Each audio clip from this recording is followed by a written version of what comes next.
This is the Whole Care Network.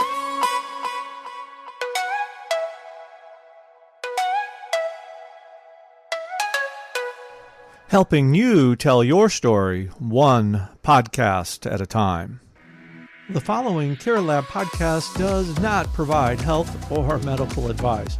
All content is provided for information purposes only. Listeners are encouraged to speak with their healthcare provider for specific healthcare advice and are wholly responsible for the outcome of implementing any tips or information presented.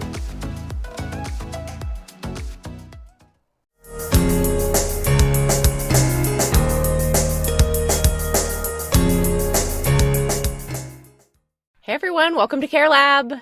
Welcome to CareLab. It's CareLab Day. I'm so excited to be here today. I'm so glad that we're here today with Emilia, of course, my fearless co-host, and Mim Senft. And I'm going to do your intro first, and then we're going to do your icebreaker question, so I hope you're ready for that. Bring it on. But let me tell the people who you are. Mim is the co-founder and the CEO of Motivity Care. It's a company that takes the complexity out of caregiving management. And she has 25 plus years of corporate experience, although it doesn't look like it, in project management, benefits design, health and well-being program strategy, and implementation. She also had oversight of strategy under Optum umbrella for the Goldman Sachs Wellness Program and has worked for more than 70 U.S. and international clients. She also holds certification in group benefits, worksite wellness, and property and casualty insurance. She's also a co-author of an academic chapter that's been viewed over 2,400 times on workplace health and well-being. And she has served on the board of directors in the National Wellness Institute and as an advisory board member on the Women's Business Collaborative. So she has a ton of experience in the workplace. And part of the reason that we wanted her to be on the show is because of her experience as a caregiver and how that led her to create Motivity Care. But let us not get ahead of ourselves because we got to do our icebreaker question first. So I want to know, since all of us have been caregivers in some form or fashion, what is, when you're having a tough day, because those happen often, what's one go-to strategy that works for you in order to like switch your mood or make your days just a little bit better? And Mim, you get to start. That's a great question. And I think it's just so important. I try to physically move, and that doesn't mean that you have to go out and do a run. It's just that as a caregiver, sometimes we're sitting, and it physiologically, I just know this, like you can change your mindset if you physically get up. And if I can't physically get up and walk for 2 minutes or stretch or do it, then I'm going to do a breathing exercise. Now, I also happen to be a certified yoga teacher. Didn't know that. That's why she looks so young. So I'm a big believer in deep breathing that does bring down cortisol. There's real science behind this. So it's a simple technique that if you just remember to do this, it can help bring down your stress level. Yeah. And you know what? You don't even have to remember. I have this app on my phone that reminds me at certain times to do my breathing, and it like guides me through it. And it's awesome. It only takes like 30 seconds. There you go. It is really incredible how just taking a few deep, slow breaths can absolutely reset your body. So like this thing that my kids and I do all the time, we do finger breathing where you like breathe up and down and up and down. And it's familiar. And that's great. My kids will literally, I don't have to prompt them to do it. Like if they are feeling stressed out or just a little overwhelmed, they'll sit there and they'll finger breathe on their own. And it's really helpful. And frankly, I do the same. Strategy. It's a great strategy. And like, it's when you're doing the breath, but I also think the thing that's helpful about it is you're focused on a physical thing at the same time. So we're focusing, it's like a tiny mini thing. I think of what yoga does for us as well, which is like you become focused on your breath and the movement. And it's so clarifying. It just really like brings everything down, right? It's a mini mindfulness practice. So it's really funny that because I know other people, like I've told, like if you're in a stressful meeting with a doctor, right? Because your mind is all over the place. Yeah.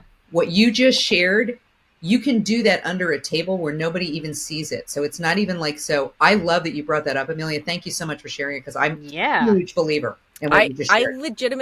I teach finger breathing as like to both professional non-medical caregivers and family caregivers, like as part of the training content at Higher Standards Caregiver Training, because it's just Yeah, because listen, we get frustrated. Yeah. Providing care for another person can be very frustrating sometimes. We're all human. We all experience this range of emotions, but sometimes we have to get a hold of it too, because we cannot always lose it right in the middle of what we're doing. So like, it's a very quick way to just have a reset, and then you can kind of move on with the thing. So yeah. What was the original question?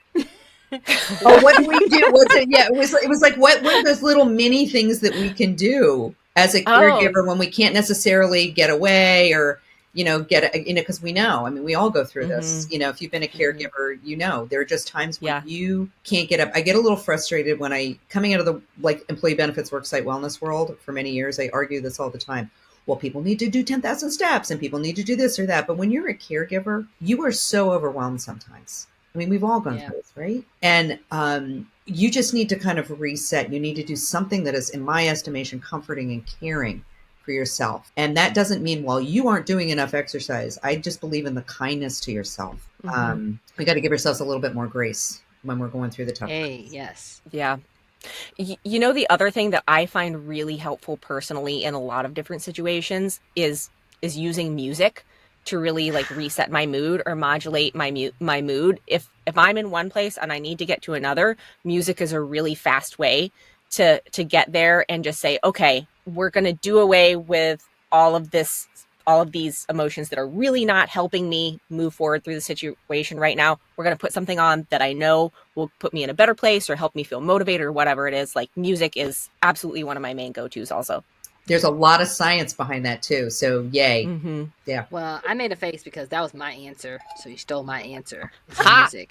Sorry. But let's see if another one I would come up with is okay, my memory's not that great, and so I like to preload my phone reminders with helpful words of wisdom or scripture. And so then the reminder shows up at whatever time I said it was going to sign up automatically, and then I'm looking at my phone, I'm like, oh yeah.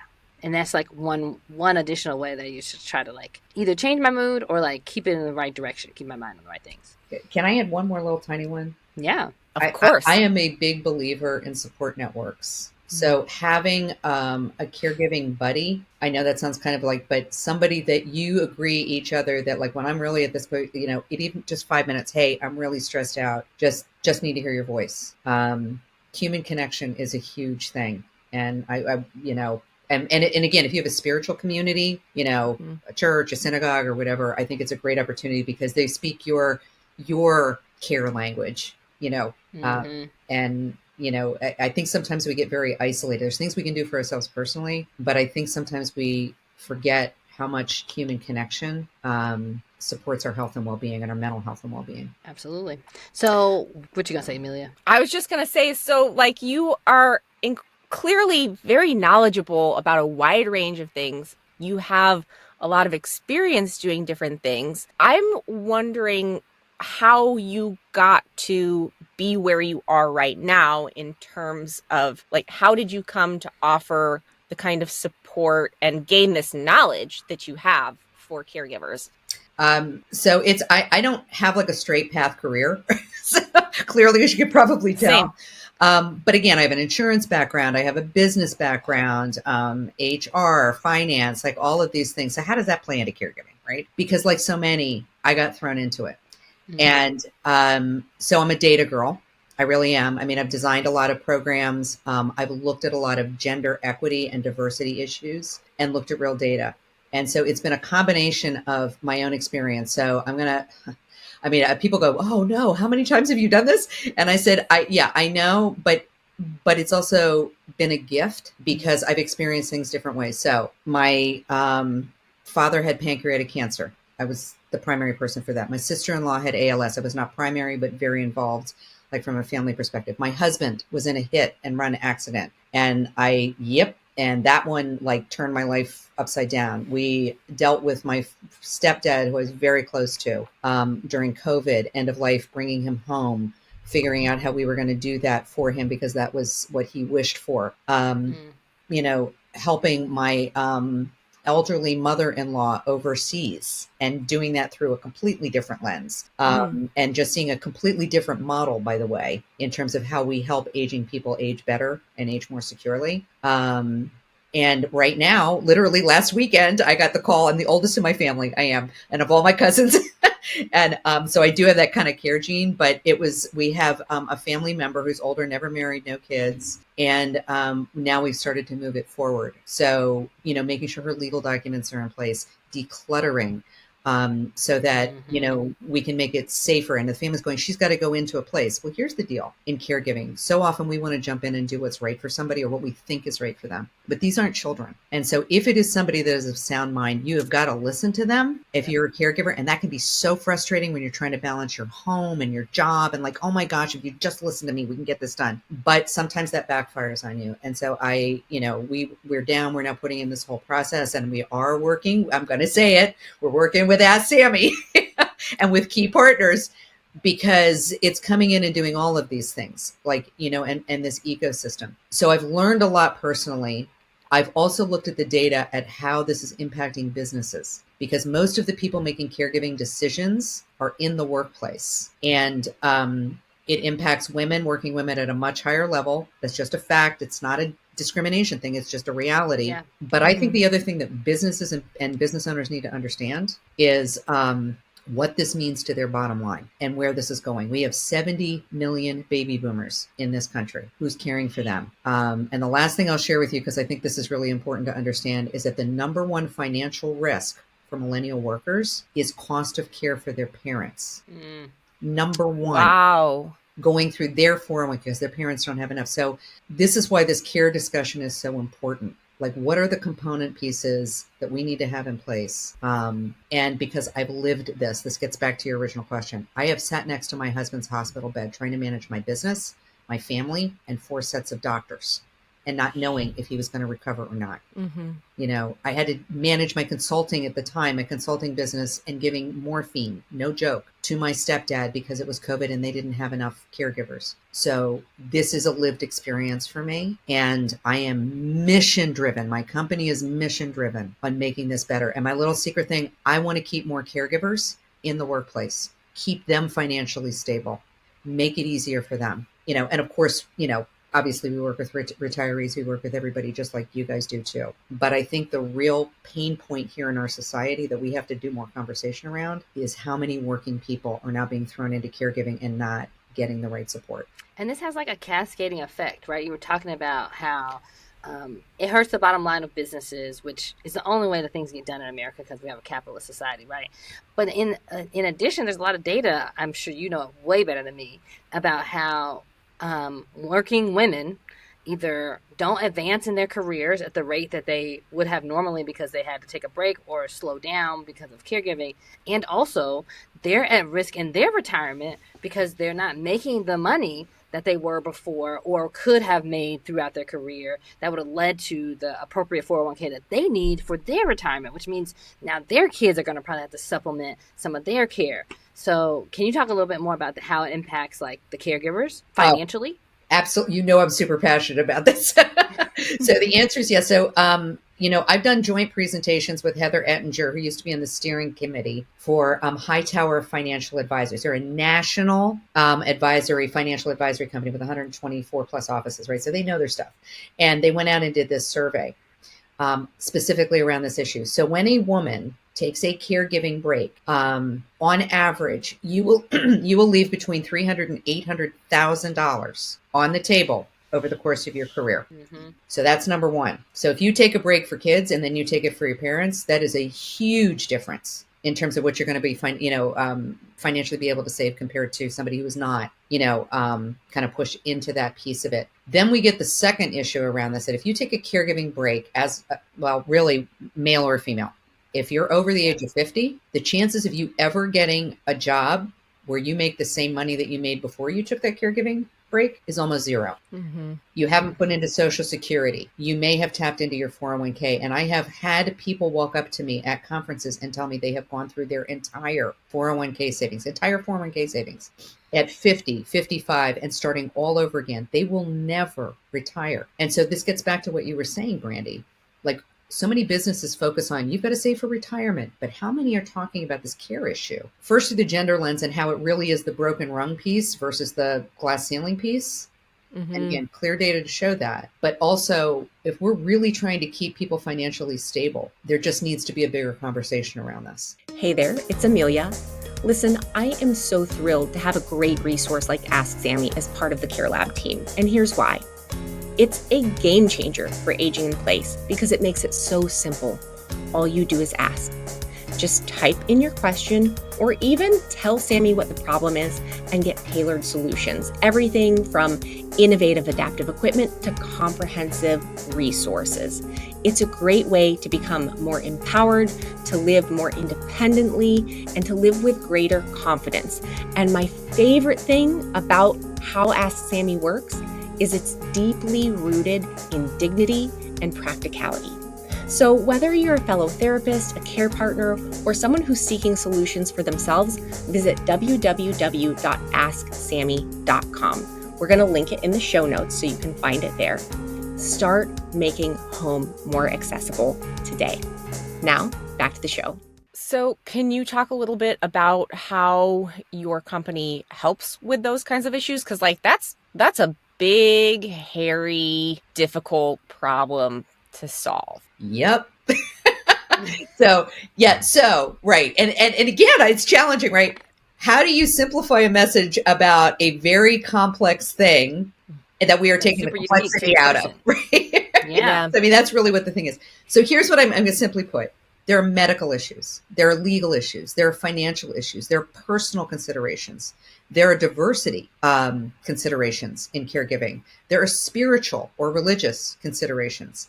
And too often that caregiver, right, gets thrown into this without any expertise. And suddenly they're trying to deal with a Medicare thing. And, I've got to get an aid in. And what about food service? And can mom or dad or my loved one age at home or not? Or maybe I'm going through a care situation. I'm getting major shoulder surgery, but I'm not married and I don't have a support system around me. Or there is an accident, or I'm going to be very timely here, but look at what, as of this recording, this is right around the time of the California fires. We don't think of those as being care situations, but what would you do if your loved one is in a wheelchair and you suddenly had to evacuate? Have you thought about that? Exactly. Mm-hmm. And where are all the key documents that even if, God forbid, you lose your home, you need this documentation information in order to get back on your feet. And, I'm going to give you a little, so this is one of the things I always tell people. You've got to make sure that your documents, if you do have them in paper form, that it is also waterproof, not just fireproof, because people make this mistake. That's just a really simple thing. I personally think it should be digitized. So the way we help is we do two things. First and foremost, we've built out a network of resources, which includes Ask Sammy, because we believe that you should always get connected to the best resource that meets your budget, your insurance needs. If you have to go out and research all of this on your own, this becomes a huge time suck. Plus, you don't have the expertise. Like, I'm not a plumber. Like, I could read all I want about plumbing and go out and do the research, but that's not the same as having like 10, 15 years of experience as a plumber. Doing it. Mm-hmm. Yeah. Mm-hmm. Right. So what our goal is to say, you call us, you tell us what the situation is, and whether it is help with appointments or manage or getting into a big conversation with a financial advisor or getting in the face of an insurance person or getting us to the right resource for whatever it is, or can we decide whether living at home or going into a particular type of retirement community is best for us. It doesn't matter what you call us for. So this simplifies, right? One phone call, we help you get to the right resource. And then we can potentially act as your chief of staff, which we've done many times. So somebody might call us, they've gone through the emergency, it's the crisis, they're going into a skilled nursing facility, the hospital hands you that list of 40 options, and you're going, what the heck do I do? So this is a real clear example. We've done this multiple times. You pay us to do the list. We narrow all that down for you. We don't just give you the names. This is what I think really makes a difference. We're going to tell you, this takes your insurance. This is what the staffing to patient ratio really is. There is both short and long term. This is how far away it is from the primary person who's going to visit them. We give you much more information so that you can quickly make the right decision versus you having to go vet. And this is true for all of whatever resource it is. This now reduces the time and it reduces the risk because it matches your specific needs. I have a real problem. Look, I'm not anti-AI. I'm not, but I believe that too often we think that we're going to spit out a list, and now that working person is going to do what? How are they going to vet them? Right. Right. And I think this is the example. Like, our Medicare expert speaks nationally. He has more than 6,000 clients. Mark, who the owner of this company, has literally been to my home. We've built this network in a very different way because over the decades of years of my own experiences, I've learned that if you want to get problems solved quickly, top people have to be talking to top people. I mean, it's just, I wish that wasn't true, but it is.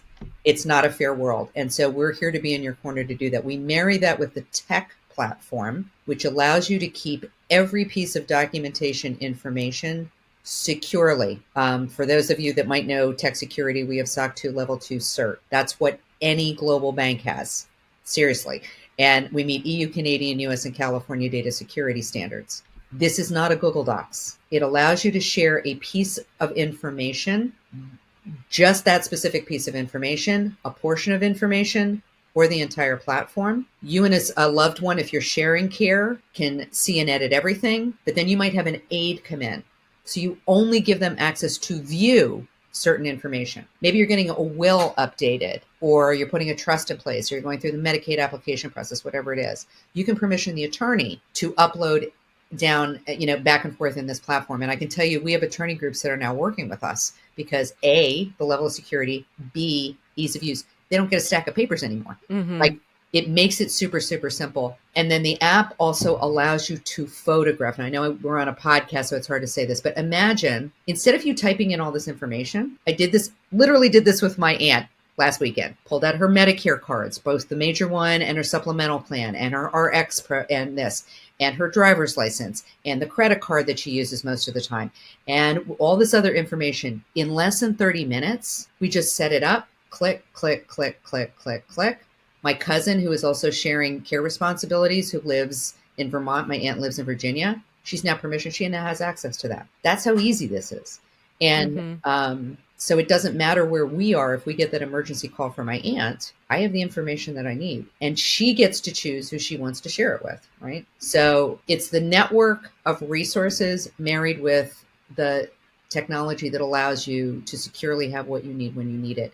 And I think that's what makes us very different. You're not running to go find a file. Yeah, I'm in the middle of a meeting or I'm in a business call. And I've heard this, right? Oh, I have everything. Where is it? In a folder. Do you take that on vacation with you? I bet no. Right? We want people to have that security around them. And yes, I am on my own platform.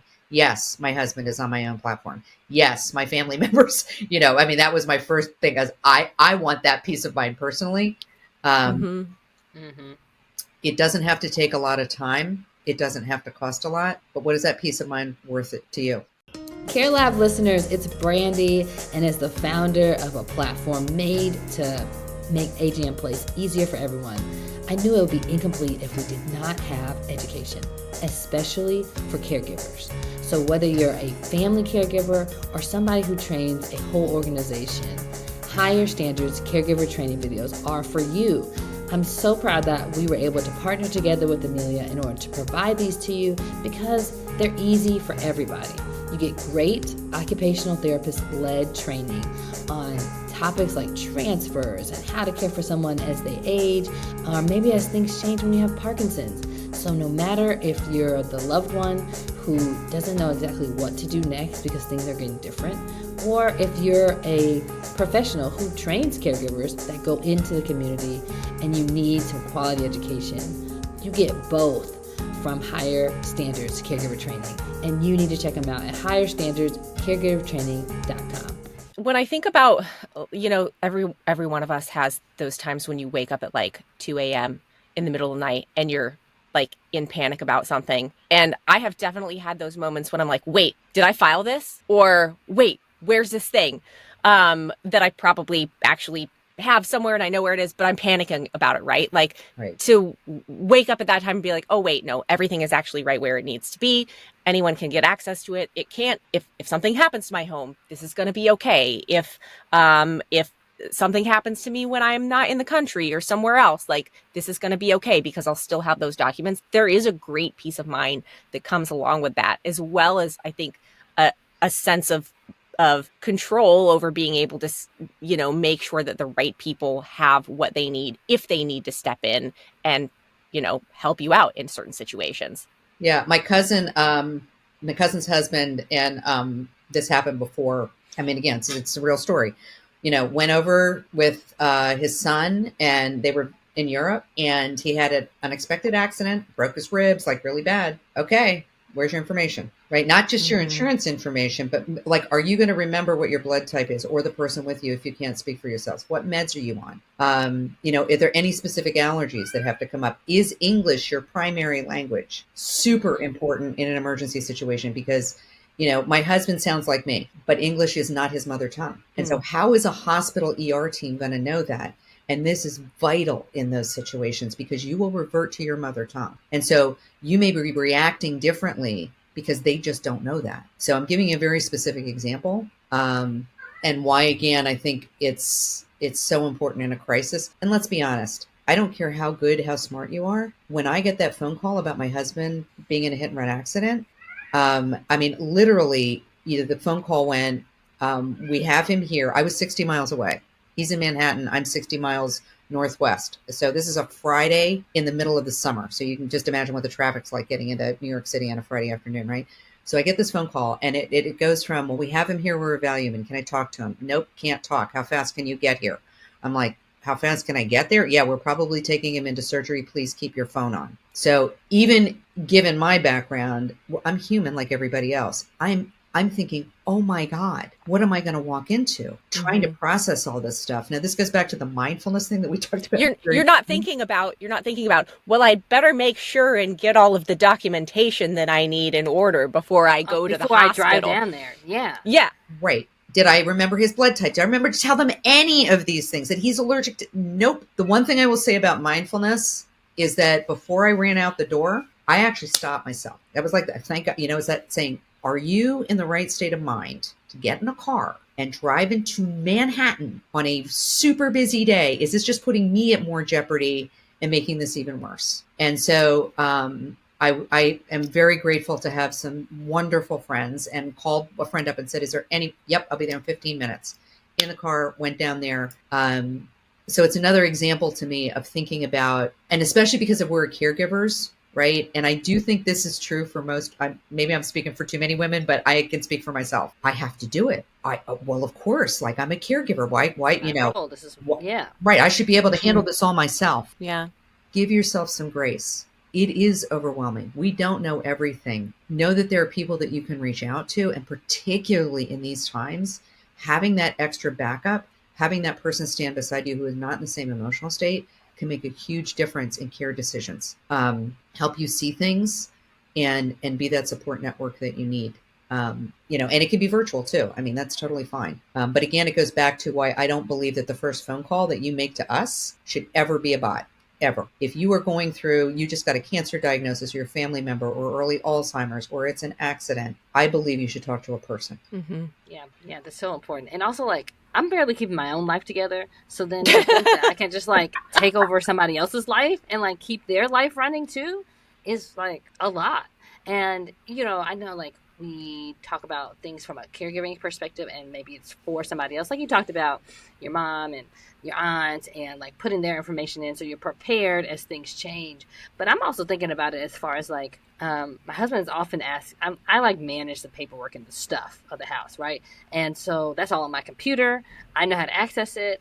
All he needs to do is remember my password. But in a moment of trouble, when I'm probably not available, which is why he'd be accessing it, is he going to remember that? Where's that information going to be at? Even if I write the password down and put it somewhere, is he going to remember where it's at? But he's probably always going to have his phone. And so even just for like preparation, and like, being preventative in any life at any age stage, it makes a lot of sense to be able to have a safe, secure place for your things that's accessible to the people who you would want to be helping you. I actually have a pretty big help network, but they don't have access to any of my stuff. Right. Like they'd be very willing to do the things, but like, Right. how would they actually access it, you know? Exactly. How do they know that this is what your wishes are? And again, whether we are talking about somebody who's older and having conversations, again, one of the big things I always encourage, even now, wherever you are in life, and again, you saw that I have you know that I have an insurance background. So unfortunately, over my career, I have heard the worst of the worst. I really, really have. The poor Yes. 25-year-old that got hit by a cab, no joke, and $1 million claim. Yes, it's few and far between. I get it, and so there's, it's a smaller pool of people. But just like what we are seeing, right? Whether it is the hurricanes in Florida that we saw in Yeah. 2024, or Plan for these that. fires, or major tornado, or a health crisis that happens, or whatever. We've seen so much, and yet, look, all of us, right? I'll get to it. Doesn't seem that important, right? We do it. No, it's not. I still got to feed the kids and I got to pay my bills and I got to do my job. I'll get to that at some point. I can't emphasize enough that a little bit of time, a little bit investment of time to do this, if it is you, it will make a world of difference for you and your loved ones. It really will. And I think that, beyond the business case, I think for all of us that are caregivers, do we not want more time with the people that we love versus running around doing things for the people we love? How many conversations get missed out on, and you can never get those back? That's more my spiritual side of this. Having done it, having sat next to, having listened to those conversations in the last weeks, days, hours of people's lives. And that's a hard thing for people to talk about. But I promise you that knowing how to have those conversations, having the time, will be one of the greatest gifts you can give yourself and your loved ones. Plus practically the financial security piece. Fraud against seniors is increasing at an incredible rate. And this is something else we have in our network, by the way. So we have somebody who is a cyber security expert, has done this globally. This is not just anybody. Our Medicare claims person has been interviewed by Consumer Reports 5 times. So when I say we've built a network, and I know I'm plugging, to a certain point as Sammy, but this is what we do.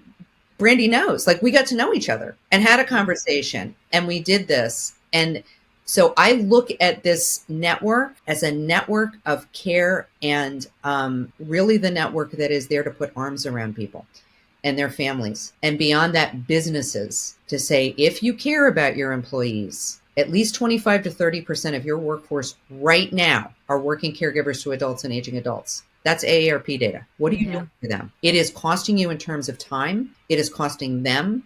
So you can do these mindfulness stress programs after years of designing all this stuff. My personal feeling is we have to get to root causes. You can keep throwing stuff on plates, but does that, if the plate is, who cares how much money? I'm sorry. And that's coming from a certified yoga teacher, right? We need to make it easier. And so getting the right information, getting the right person who can go in there, getting somebody who can ethically help you design a financial care plan, help you think through what is the best way to do this, understand tax ins and outs. If you have annuities, this gets real complicated real fast. And again, it goes back to, if you have one phone call and you actually have a point person for this, this is what allows you to now be able to navigate and get the right information for you and your family. And it should be specific to you. This is the other thing. There is no one size fits all. One care situation is one care situation. Yep, totally. And people need answers for their specific life situation. And so Googling doesn't really help you with that, right? It gives you general information that might apply and may or not apply, but there's no substitute for having an expert be able to help with your unique situation and to validate that this is a unique situation and here's the things that we can put in place to try to help you. So I'm really grateful that you decided to come on a podcast with us today. Yes, thank you so much. Thank you. I am honored to be here. Thank you to both of you for the amazing work you do in this space. And, I believe in more good together. I believe in the power of collaborative competition. Again, I'm not a socialist. We all have to build businesses, but let's build businesses for good. And what could be better than doing this and helping working caregivers stay in the workplace, help those that are at home and struggling get the right resources, protect their financial stability. We can build businesses, better businesses. We can build better communities. This is an issue that is only going to grow. So if you think you're going to be a caregiver, now's the time to start thinking about it. We're all here for you in a crisis, But truthfully, the more you can do a little advanced planning, the less dramatic the crisis is going to be. Yeah. Yep. So for listeners right now, where can they find out more about you, your services, your company, getting connected? So you can email us at info@motivitycare.com. We make it really easy. So you can go on our website, there's contact information there. Please feel free to reach out to us. We also have educational series because we're very, very big on people getting educated. So there is, if you just want to know the difference between a will and a trust or whatever, I invite you to go to our YouTube channel and connect with us there. And, and we do individual, like if we were for our corporate clients, we also do ongoing education beyond the service that we provide. We're really on a mission to make it better. But, or if you have a great story to share, please, reach out, because we love to share like this podcast. We also love to do that. The more we can learn, the more, solutions you have, the better we can make it for all of us. Totally true. Well, listener, if you have made it to the end of this episode, we really appreciate you. And so share the love by downloading the episode so you can listen to it anytime. Like and subscribe and on all the platforms, the ones that you like to use, and share with a friend so that they know what's going on, because it really helps us be able to get the word out to more people who could really benefit from this unique level of education that we're trying to provide to you for free on CareLab. So thanks, and we will see y'all next week. Right here on CareLab. Bye. Bye.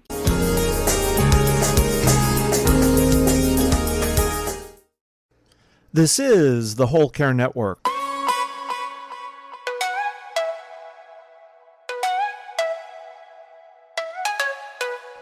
Helping you tell your story one podcast at a time. Content presented in the following podcast is for information purposes only. Views and opinions expressed in this podcast are solely those of the host and guest and may not represent the views and opinions of the Whole Care Network. Always consult with your physician for any medical advice, and always consult with your attorney for any legal advice. And thank you for listening to the Whole Care Network.